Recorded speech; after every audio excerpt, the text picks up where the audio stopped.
జై శ్రీరామ్ అందరికి, నేను మీ అరవింద్ ఐసీఎన్ ప్రో. ఈరోజు మనం వచ్చేసి ఈ ప్లేట్ లోడెడ్ స్క్వాట్ గురించి మాట్లాడదాం. ఎవరైతే బార్బల్ స్క్వాట్స్ చేయడానికి ఇబ్బంది అవుతుందో వాళ్ళకి ఇది ఒక మంచి మిషన్ అనమాట.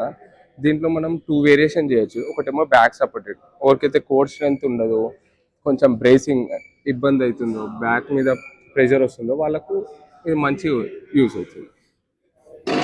దీంట్లో ఏంటంటే ఎక్కువ కార్డ్స్ అనేది డామినేట్ అవుతుంది. మనం కోర్ అంత స్ట్రెంగ్త్ లేకున్నా కూడా మనకు బ్యాక్ సపోర్ట్ ఉండడం వల్ల మంచి మూమెంట్ వస్తుంది. ఇంకోటి వచ్చేసి మనకు ఫేసింగ్ మిషన్ సైడ్ అనమాట. దీంట్లో మనకు బేసిక్గా ఇది చేసేటప్పుడు కోర్ అనేది స్టెబుల్గా పెట్టుకోవాలి, బ్రేసింగ్ చేయాలి, బ్రీత్ ఇన్ చేసి హోల్డ్ చేసి స్లోగా డౌన్ వెళ్ళి ఆఫ్ చేయాలి. దీంట్లో మన కోర్ కొంచెం ఛాలెంజింగ్ ఉంటుంది, మన గ్లూట్స్ కూడా ఇన్వాల్వ్ ఉంటాయి, మన క్వాడ్స్ అనేది ఎక్కువ ఫైర్ అవుతాయి దానికంటే కూడా. కాబట్టి ఇది చేసేటప్పుడు మెయిన్ ఏంటంటే గుర్తుపెట్టుకోవాలి, బ్రేసింగ్ చేయాలి, మన కోర్ టైట్ చేయాలి అండ్ కంట్రోల్డ్ మూమెంట్ ఉండాలి, overall movement. And ego lifting చేయొద్దు.